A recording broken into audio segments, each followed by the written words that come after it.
ಇವತ್ತು ನನ್ನ ಬರ್ತ್ಡೇ ಎಲ್ಲ ಆಗೋಯ್ತು. ಪೂರ್ವದಲ್ಲಿ ಹುಟ್ಟಿ ಪಶ್ಚಿಮದಲ್ಲಿ ಎದ್ದೊಳ್ದೆ. ಆವಾಗ ಇವರು ಎದ್ದು ಹೊರಗಡೆ ಬಂದಿದ್ದಾರೆ. ಬೆಳಿಗ್ಗೆ 10 ಗಂಟೆ ಆಗಿದೆ. ಈಗೆಲ್ಲ ಕಾಲೇಜೆಲ್ಲ ಹಾಲಿಡೇಸ್ ಇರೋದ್ರಿಂದ ನಾನು ಇವಾಗ ಎದ್ದು ಬಂದೆ. ಮುಖ ಏನು ತೊಳೆದಿರಲಿಲ್ಲ, ಅದಕ್ಕೆ ಮುಖ ತೋರಿಸ್ತಾ ಇಲ್ಲ, ಹಂಗೆ ವಿಡಿಯೋ ಮಾಡ್ತಾಯಿದ್ದೀನಿ ಫ್ರೆಂಡ್ಸ್. ಹೆಂಗಿದೆ ಬೆಳಿಗ್ಗೆ.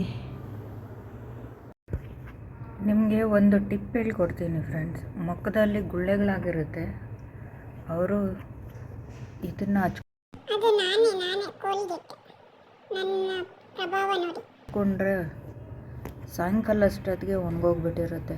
ಜಾಸ್ತಿ ಗುಳ್ಳೆಗಳಿದ್ರೆ ಹಚ್ಕೊಬಾರ್ದು, 1-2 ಗುಳ್ಳೆಗಳಿದ್ರೆ ಮಾತ್ರ ಹಚ್ಕೊಬೇಕು. ಇವಾಗ ಇನ್ನೂ ಸ್ನಾನಕ್ಕೆ ಹೋಗಲಿಲ್ಲ, ಅದಕ್ಕೆ ತೋರಿಸ್ತಾ ಇದ್ದೀನಿ. ಈ ಥರ ಕ್ಯಾಪ್ ತೆಗಿಬೇಕು. ನಮ್ಮ ಕ್ಯಾಪ್ ತೆಗಿಯೋದು ಬರೋದಿಲ್ಲ ನೋಡಿ. ಇದೇನು ಪ್ರೆಸ್ ಮಾಡಿದ್ರು ಬರ್ತಾ ಇಲ್ಲ. ಈ ಥರ ತೆಗೆದು ಎಲ್ಲಿ ಗುಳ್ಳೆಗಳಿದೆಯೋ ಆವತ್ತು ಇವರ ಮುಖದಲ್ಲಿ ಒಂದು ತೇಜಸ್ಸನ್ನು ನೋಡಿದೆ. ಏನನ್ನು ಸಾಧಿಸಿರೋ ಸಂತೋಷ ಇವರ ಮುಖದಲ್ಲಿ ತೇಲಾಡ್ತಾ ಇರೋದನ್ನ ಗಮನಿಸಿದೆ. ಮುಖದಲ್ಲಿ ಜಾಸ್ತಿ ಗುಳ್ಳೆಗಳಿದ್ರೆ ಹಚ್ಕೊಳ್ಳೋಕ್ಕೆ ಹೋಗಬಾರ್ದು. ಹೋದರೆ ಇನ್ನೂ ಮುಖ ತುಂಬ ಗುಳ್ಳೆಗಳಾಗ್ಬಿಡುತ್ತೆ. 1-2 ಗುಳ್ಳೆಗಳಿದ್ರೆ ಮಾತ್ರ ಹಚ್ಕೊಳ್ಳಿ. ಮಾಡ್ಕೋಬೇಡಿ. ಇವಾಗ ಹಿಂಗಿದ್ರೆ ಸ್ನಾನಕ್ಕೆ ಹೋಗ್ಬೇಕು, ಅದಕ್ಕೋಸ್ಕರ. ಬಾಯ್. ತಲೆಗೆ ಎಣ್ಣೆ ಹಚ್ಕೊಬೇಕಾಗಿತ್ತು, ತುಂಬ ದಿವಸ ಆಗಿತ್ತು. ನಾನು ನನ್ನ ಫ್ರೆಂಡು ಊರಲ್ಲಿದ್ದಾಗ ಊರಲ್ಲಿರೋ ಮರ ಗಿಡಗಳಲ್ಲಿ ಇರೋ ಎಲೆಗಳನ್ನೆಲ್ಲ ಕಿತ್ಕೊಂಡ್ಬಂದು ಕುದಿಸಿ ಆ ಬಾಟ್ಲ್ ತುಂಬ ಕೊಬ್ಬರಿ ಎಣ್ಣೆನ ಮಾಡಿಕೊಂಡು 2 ವರ್ಷ ಆಯಿತು. ಅದನ್ನು ಮನೆಯಲ್ಲೇ ಇಟ್ಕೊಂಡು ಆವಾಗ ಬಳಸ್ತಾ ಇದ್ದೀನಿ. ನಮ್ಮ ಕೂದಲು ಕಪ್ಪಾಗಲಿ ಅಂದ್ಬಿಟ್ಟು ನಾವಿಬ್ಬರು ಸೇರಿಕೊಂಡು ಈ ಪ್ರಯತ್ನ ಮಾಡಿದ್ವಿ. ಅವಳು ಹಾಗೆ ಮಾಡ್ತಾ ಇದ್ದಿದ್ದು, ಅವಳು ಕೂದಲೆಲ್ಲ ಕಪ್ಪಗಿತ್ತು, ಡೈಗೆ ಏನು ಹೊಡಿತಾ ಇರಲಿಲ್ಲ. ಅದಕ್ಕೋಸ್ಕರ ನೀನು ತಗೋಳೆ ಅಂದ್ಬಿಟ್ಟು ನನಗೂ ಅವರಮ್ಮನೂ ಅವಳು ಇಬ್ಬರು ಸೇರಿ ಅವ್ರ ಮನೆಯಲ್ಲಿರೋ ಆಯಿಲು ತೆಗೆದು ಒಲೆ ಮೇಲೆ ಇಟ್ಟು ಕುದಿಸಿ ಚೆನ್ನಾಗಿ ಮಾಡಿಕೊಟ್ರು. ಎತ್ಕೊಂಡ್ಬಂದೆ. 2 ವರ್ಷದಿಂದ ಹಚ್ಚುತ್ತಾ ಇದ್ದೀನಿ. ಯಾವ ಕೂದಲು ಕಪ್ಪಗಾಗಲಿಲ್ಲ, ಇರೋ ಕೂದಲು ಹಂಗೆ ಇದ್ದಾವೆ. ನನ್ನ ಕೂದಲು ಕಟ್ ಮಾಡೋಕ್ಕೆ ಯಾರೂ ಇರಲಿಲ್ಲ, ನಾನೇ ಕಟ್ ಮಾಡ್ಕೊಂಬಿಟ್ಟೆ. ಸೂಪರ್ ಡೂಪರ್ ಆಗಿತ್ತು.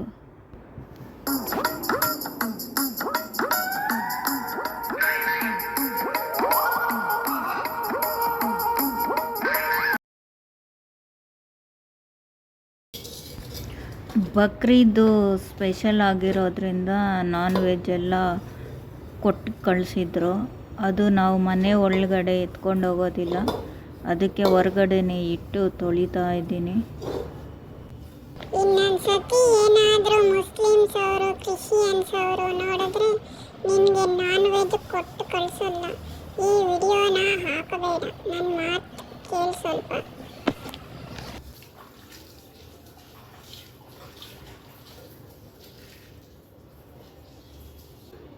ಹಾಗೆ ಮನೆ ಬಾಗಿಲು ತೊಳಿಬೇಕಾಗಿತ್ತು. ಇದ್ದಿದ್ದ ನೀರಲ್ಲೇ ಮನೆ ಬಾಗಿಲನ್ನ ತೊಳೆದುಬಿಟ್ಟೆ. ನಾನು ಬಾಗಿಲು ತೊಳೆದ್ರೆ ಕೆಳಗಡೆ ಮನೆಯವರೆಲ್ಲ ಗಲಾಟೆ ಬರ್ತಾರೆ. ಅವರು ಮನೆ ಬಾಡಿಗೆಗೆ ಬಂದು 7-8 ವರ್ಷ ಆಗಿದೆಯಂತೆ. 7-8 ವರ್ಷದಿಂದ ಒಂದು ದಿವಸನೂ ಮನೆ ಮುಂದೆ ನೀರು ಹಾಕಲಿಲ್ಲ, ಬಾಗಿಲು ತೊಳೆದಿಲ್ಲ. ಅವ್ರಿಗೆ ಬೇರೆಯವರು ಏನಾದರೂ ಬಾಗಿಲು ತೊಳೆದ್ರೆ ಅವ್ರಿಗೆ ಆಗೋದಿಲ್ಲ, ಅಲರ್ಜಿ.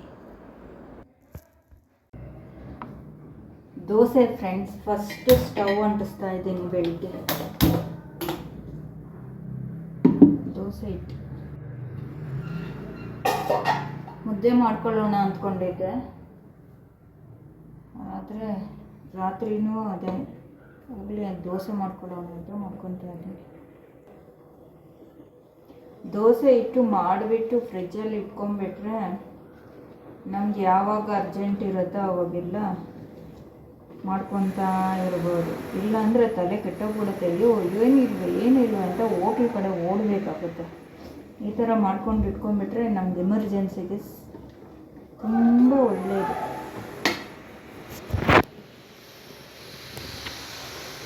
ನಿನ್ನ ತಲೆಗೆ ಎಣ್ಣೆ ಹಾಕಿದ ಇಲ್ವಾ? ತಲೆನೇ ಎತ್ಕೊಂಡೋಗಿ ಎಣ್ಣೆ ಡಬ್ಬಿ ಒಳಗಡೆ ಇಟ್ಟಿದೀಯ. ತಲೆಯಲ್ಲಿ ಬೋಡಿನೇ ಕಾಣಿಸ್ತಾ ಇದೆ. ಸ್ವಲ್ಪ ಜನ ಹೇಳ್ತಾ ಇದ್ರಿ ಅಲ್ವಾ ಫ್ರೆಂಡ್ಸ್, ತಲೆ ಕೂದಲು ಕಟ್ ಮಾಡಿ ಅಂತ. ಅದಕ್ಕೆ ಕಟ್ ಮಾಡಿ ದಪ್ಪ ಮಾಡಬೇಕು ಅಂತ ಫೋಕಸ್ ಮಾಡಿದ್ದೀನಿ. ಮಾಡಿಬಿಡ್ತೀನಿ ನೋಡಿ ಫ್ರೆಂಡ್ಸ್, ನಾನೇ ಕಟ್ ಮಾಡ್ಕೊಂಡಿದ್ದು. ಇನ್ನು ಜಡೆ ಹಾಕಿ ನಾನೇ ಕಟ್ ಮಾಡಿಕೊಂಡೆ. ಸಖತ್ತಾಗಿ ಬಂದಿದೆ, ಕರೆಕ್ಟಾಗಿ ಬಂದಿದೆ. ಎಷ್ಟು ಉದ್ದ ಇತ್ತು ನನಗೆ.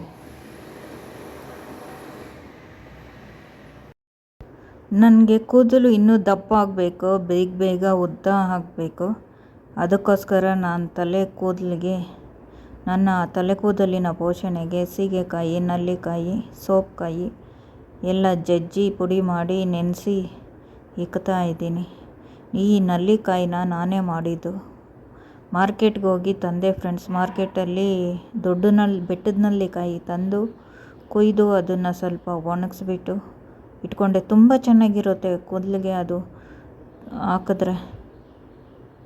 ಇದು ಸೋಪುಕಾಯಿ, ಇದರಲ್ಲಿ ಜಜ್ಜಿಬಿಟ್ಟು ಅದರೊಳಗಡೆ ಇರೋ ಬೀಜ ತೆಗೆದು ಆಚೆ ಹಾಕ್ಬಿಟ್ಟು ನೆನೆಸ್ಬಿಟ್ಟು ಬೆಳಿಗ್ಗೆ ಎದ್ದು ರುಬ್ಬಿಬಿಟ್ಟು ತಲೆಗೆ ಹಚ್ಕೊಬೇಕು. ಇಲ್ಲಿ ಮಿಷಿನ್ ಏನೂ ಇಲ್ಲ ಫ್ರೆಂಡ್ಸ್, ಹೋಗಿ ಒಡ್ಸ್ಕೊಂಡು ಬರೋಣ ಅಂದರೆ. ಅದಕ್ಕೋಸ್ಕರ ನಾವು ಒಂದು ದಿವಸ ಎಲ್ಲ ನೆನೆಸ್ಬಿಟ್ಟು ಬೆಳಿಗ್ಗೆ ಎದ್ದು ರುಬ್ಬಿಬಿಟ್ಟು ಹಾಕ್ಕೊತೀನಿ. ಇದ್ರ ಮುಂದೆ ಯಾವ ಶಾಂಪೂನು ಕೆಲಸ ಮಾಡೋದಿಲ್ಲ, ಅಷ್ಟು ಚೆನ್ನಾಗಿ ಕೆಲಸ ಮಾಡುತ್ತೆ. ಸ್ಕಿನ್ನಲ್ಲಿ ಒಂದು ಗುಳ್ಳೆ ಬರೋದಿಲ್ಲ, ಒಂದು ಕೂದಲು ಉದುರೋದಿಲ್ಲ, ಉದ್ದಕ್ಕೆ ಬರುತ್ತೆ ಕೂದಲು. ಫೇಸಲ್ಲೂ ಅಷ್ಟೇ, ಕಣ್ಣು ಕೆಳಗಡೆ ಕಪ್ಪು, ಸ್ಕಿನ್ನಲ್ಲಿರೋ ಕಪ್ಪೆಲ್ಲ ತೆಗೆದಾಗುತ್ತೆ. ತುಂಬ ಚೆನ್ನಾಗಿ ಕೆಲಸ ಮಾಡುತ್ತೆ. ಅದರಿಂದ ನಾನು ಈ ಥರನೇ ಫಾಲೋ ಮಾಡ್ತೀನಿ. ಸೋಪು ಶಾಂಪು ಹಾಕಲ್ವ ಅಂದರೆ ಅದು ಹಾಕ್ತೀನಿ. ಇದನ್ನು ನನಗೆ ನೆನೆಸೋದಕ್ಕೆ ಭಾರ ಕಷ್ಟ ಆದಾಗ ಶಾಂಪು ಬಳಕೆ, ಸೋಪು ಬಳಕೆ ಮಾಡ್ಕೊತೀನಿ. ಮಿಕ್ಕಿದ ದಿವಸ ಇದೇ ಮಾಡ್ತೀನಿ. ಯಾವಾಗಲೂ ಇದೇ ಮಾಡಿದರೆ ಇನ್ನೂ ಚೆನ್ನಾಗಿ ಕೂದಲು ಬಂದುಬಿಡ್ತಾಯಿತ್ತು ನನಗೆ. ನಾವು ಚಿಕ್ಕ ವಯಸ್ಸಲ್ಲಿದ್ದಾಗ ನಮ್ಮ ತಾಯಿ ಸೀಗೆಕಾಯಿ ಹಾಕಿ ನಮಗೆ ಸ್ನಾನ ಎಲ್ಲ ಮಾಡಿಸ್ತಾ ಇದ್ದಿದ್ದು. ನಮಗೆ ತುಂಬ ದಪ್ಪ ಇತ್ತು ಕೂದಲು. ನಮ್ಮಮ್ಮ ತಲೆ ಕೂದಲು ಸ್ನಾನ ಮಾಡಿಸೋದಕ್ಕೆ ಅಳ್ತಾ ಇದ್ದರು, ಅಷ್ಟೊಂದು ದಪ್ಪ ಇತ್ತು ನಮ್ಮ ತಲೆ ಕೂದಲು. ಅದಕ್ಕೋಸ್ಕರ ಇವಾಗ ನಾನು ನೋಡಿ ಈ ಮೆಥಡು ನಾನೇ ಮತ್ತೆ ಫಾಲೋ ಮಾಡ್ತಾಯಿದ್ದೀನಿ, ಬಿಡಲಿಲ್ಲ. ತುಂಬ ಚೆನ್ನಾಗಿರುತ್ತೆ, ನೀವು ಫಾಲೋ ಮಾಡಿ ನೋಡಿ. ಬಾಳ್ಳಿ ಇದ್ರೂ ಕೂದಲು ಬೆಳೆಯುತ್ತೆ. ನೀನು ಮಹಾರೂಪವತಿ ಅಂತ ನೀನು ಫಾಲೋ ಮಾಡಬೇಕಾಗಿತ್ತ. ನ್ಯಾಚುರಲ್ಲೇ ಅನ್ಯಾಚುರಲ್. ನಾನು ಜಾಸ್ತಿ ನ್ಯಾಚುರಲ್ನೇ ಇಷ್ಟಪಡೋದು.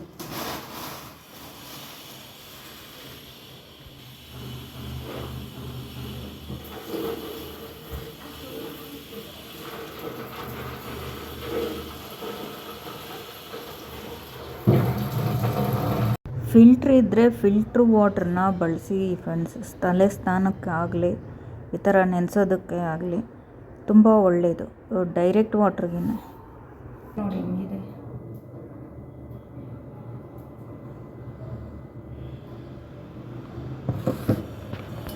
ಆ ಥರ ತೋರಿಸ್ಬೋದಲ್ಲ.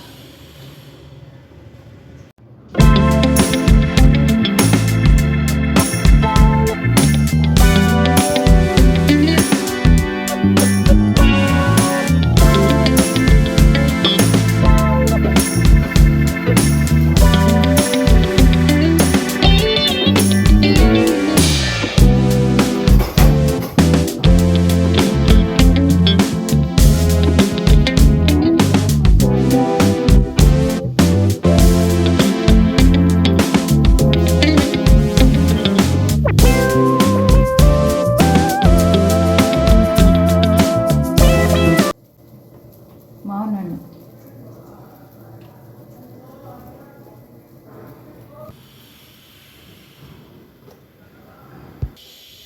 ನನ್ನ ಬ್ರೇಕ್ಫಾಸ್ಟ್ ರೆಡಿ. ಒಬ್ಬ ಆಕೆ ನನ್ನ ಮಗನ್ನ ಕರೆದ್ಬಿಟ್ಟು ವೈಫೈ ಪಾಸ್ವರ್ಡು ಕೇಳ್ತಾಳಂತೆ. ಈಕೆ ಮನೆಯಲ್ಲಿ ಏನೇನಿದೆಯೋ ಅದು ಇಂಪಾರ್ಟೆಂಟ್ ಥಿಂಗ್ಸ್ ಎಲ್ಲ ನನ್ನ ಮಗನಿಗೆ ಹೇಳಿಕ್ಕಿದ್ದಾಳೆ. ಅದಕ್ಕೆ ನನ್ನ ಮಗನ ಕರೆದ್ಬಿಟ್ಟು ವೈಫೈ ಪಾಸ್ವರ್ಡು ಏನೇನೋ ಕೇಳ್ತಾವಳೆ. ಎಲ್ಲ ಡೀಟೇಲ್ಸು ಹೇಳ್ಕೊಟ್ಟು ಇಕ್ಕಿದೀಯ ನನ್ನ ಮಗನಿಗೆ. ಹೋಗಿ ನಿನ್ನ ಹೆಣ್ಮಕ್ಳನ್ನ ನಿನ್ನ ಇವ್ರನ್ನ ಕೇಳು, ನಮ್ಮನ್ನೇನು ಕೇಳ್ತೀಯ? ಬೇಕು ಬೇಕು ಅಂತಲೇ ಕೆಣ್ಕೋದು ಈ ಹೆಂಗಸು. ನಿನ್ನ ಮನೆಗೆ ಕಾಲಿಕ್ಕಿ ನಾನು ಎಷ್ಟೋ ವರ್ಷ ಆಗಿದೆ, ನನ್ನ ಮಗ ಎಷ್ಟೋ ವರ್ಷ ಆಗಿದೆ, ಅವನ್ನ ಬೇಕು ಬೇಕು ಅಂತ ಕರೆಸ್ಕೊಳ್ಳೋದು. ಅವನು ಹೋಗೋದೇ ಇಲ್ಲ ಅವ್ರ ಮನೆಗೆ. ಆಕೆ ಕರೆಯೋದು ಬೇರೆಯವ್ರಿಗೇನಾದರೂ ತೋರಿಸ್ಕೊಳ್ಳೋದಕ್ಕೇನೋ, ನಮ್ಮ ಮನೆಗೆ ಬರ್ತಾನೆ ಅಂದ್ಬಿಟ್ಟು ತೋರಿಸ್ಕೊಳ್ಳೋದಕ್ಕೆ ಆಕೆ ನನ್ನ ಮಗನ್ನ ಕರೆಯೋದು ಅವ್ರ ಮನೆಗೆ. ಎಡಗಾಲು ಕೂಡ ಇಕ್ಕೋದಿಲ್ಲ ನಿನ್ನ ಮನೆಗೆ ನಾವು. ಒಬ್ಬ ಆಕೆ ನನ್ನ ಮಗನ್ನ ಕರೆದ್ಬಿಟ್ಟು ವೈಫೈ ಪಾಸ್ವರ್ಡು ಕೇಳ್ತಾಳಂತೆ. ಈಕೆ ಮನೆಯಲ್ಲಿ ಏನೇನು ಇದೆಯೋ ಅದು ಇಂಪಾರ್ಟೆಂಟ್ ಥಿಂಗ್ಸ್ ಎಲ್ಲ ನನ್ನ ಮಗನಿಗೆ ಹೇಳಿಕ್ಕಿದ್ದಾಳೆ. ಅದಕ್ಕೆ ನನ್ನ ಮಗನ ಕರೆದ್ಬಿಟ್ಟು ವೈಫೈ ಪಾಸ್ವರ್ಡು ಏನೇನೋ ಕೇಳ್ತಾವಳೆ. ಎಲ್ಲ ಡೀಟೇಲ್ಸು ಹೇಳ್ಕೊಟ್ಟು ಇಕ್ಕಿದೀಯ ನನ್ನ ಮಗನಿಗೆ. ಹೋಗಿ ನಿನ್ನ ಹೆಣ್ಮಕ್ಳನ್ನ ಇವ್ರನ್ನ ಕೇಳು, ನಮ್ಮನ್ನೇನು ಕೇಳ್ತೀಯ? ಬೇಕು ಬೇಕು ಅಂತಲೇ ಕೆಣ್ಕೋದು ಈ ಹೆಂಗಸು. ನಿನ್ನ ಮನೆಗೆ ಕಾಲಿಕ್ಕಿ ನಾನು ಎಷ್ಟೋ ವರ್ಷ ಆಗಿದೆ, ನನ್ನ ಮಗ ಎಷ್ಟೋ ವರ್ಷ ಆಗಿದೆ, ಅವನ್ನ ಬೇಕು ಬೇಕು ಅಂತ ಕರೆಸ್ಕೊಳ್ಳೋದು. ಅವನು ಹೋಗೋದೇ ಇಲ್ಲ ಅವ್ರ ಮನೆಗೆ. ಆಕೆ ಕರೆಯೋದು ಬೇರೆಯವ್ರಿಗೇನಾದರೂ ತೋರಿಸ್ಕೊಳ್ಳೋದಕ್ಕೇನೋ, ನಮ್ಮ ಮನೆಗೆ ಬರ್ತಾನೆ ಅಂದ್ಬಿಟ್ಟು ತೋರಿಸ್ಕೊಳ್ಳೋದಕ್ಕೆ ಆಕೆ ನನ್ನ ಮಗನ್ನ ಕರೆಯೋದು ಅವ್ರ ಮನೆಗೆ. ಎಡಗಾಲು ಕೂಡ ಇಕ್ಕೋದಿಲ್ಲ ನಿನ್ನ ಮನೆಗೆ ನಾವು.